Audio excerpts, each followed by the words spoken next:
Snow White. The princess? Yes. You know, when you get the right voice and you animate to it and develop a character, you can't imagine any other voice being with that. It'd be like changing your voice or mine. It makes a different personality out of you. Now, don't tell me who you are. Let me guess. Walt really wanted to get distinctive characters, and working in the world of vaudeville, he was able to bring in many actors who had specialties like sneezing or a funny laugh, and all of these added to the characters. But he also was interested in a fairy tale quality, particularly in the voice of Snow White herself, and he kept searching for that voice quite a bit. Oh, you can talk! I'm so glad! Adriana Casalati was a young singer and had opera training. Her father was a music teacher in Hollywood, and she auditioned for the part along with about 100 other actresses, and she seemed to have that fairy tale quality, that strange, otherworldly quality that Walt Disney wanted for the character of Snow White. My father was a singing teacher here in Los Angeles, and one day one of the Walt Disney representatives called his studio and asked if he knew of a little girl who could sing and speak like a child. And I was listening in on the extension phone upstairs, and I said, "Papa, how about me?" Why, I believe you're lost. Oh, please don't cry. The voice of Snow White is a beautiful, lovely, innocent young girl's voice that's so distinctive. You don't hear that voice in any other film, but it's so perfect and so right for the role that you hear her speak and you know that that's Snow White. Lucille Laverne was a very well-known stage actress, and she also did a number of early films, and she had a wonderful stage actress's voice. She had appeared in a picture that was released in '35, Tale of Two Cities, and she played this character called The Vengeance. And she had this, and she was a crone, and she had the hair. I would bet money that he saw this and heard this and thought, bring her around for an audition. She was chosen to do the Queen. Snow White lies dead in the forest.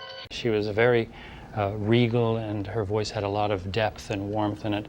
And then she said that she could do the voice of the witch as well. A special sort of death for one so fair.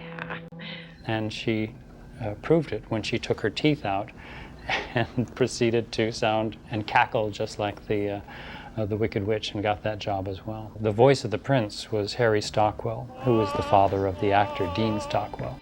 I have but one song. He was very, very particular, as well he should be, and used so many radio actors, stage actors, film actors to play the various dwarves, and he wanted to have a different approach, of course, for each one of them. He didn't want it to be one of those things where you heard one, was that Sneezy or was that bad?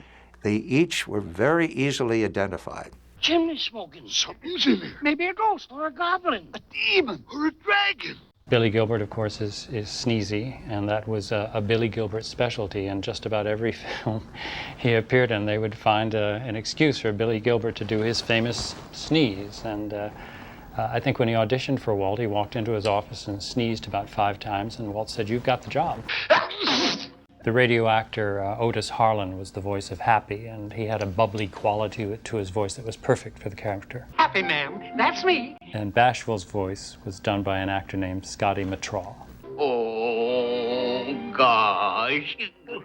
Well, Roy Atwell, who did the voice of Doc, the leader of the group, they chose that actor because he was famous for his sort of spoonerisms and the way he made mistakes with the way he would say things. He would intend one thing and say another, and so that befuddled quality was in the actor already, and so it seemed to fit very well with the pompous, quotes, leader of the dwarf stock.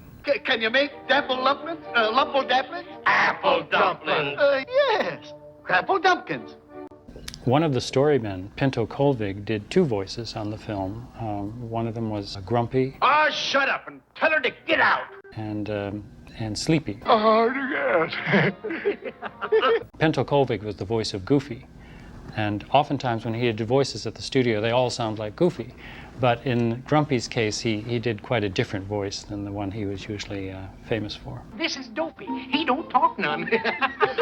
Even though Dopey doesn't speak, they did use an actor named Eddie Collins to help with the performance, to give ideas to the animators about how the performance should look and move and react.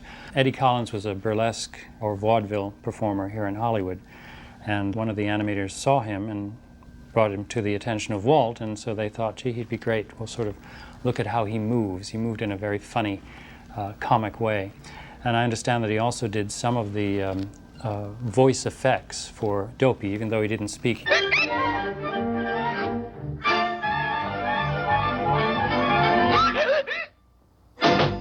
Animation is unique in a certain sense in that there are two performances kind of glued together and married, the animator's performance and the actor's voice performance.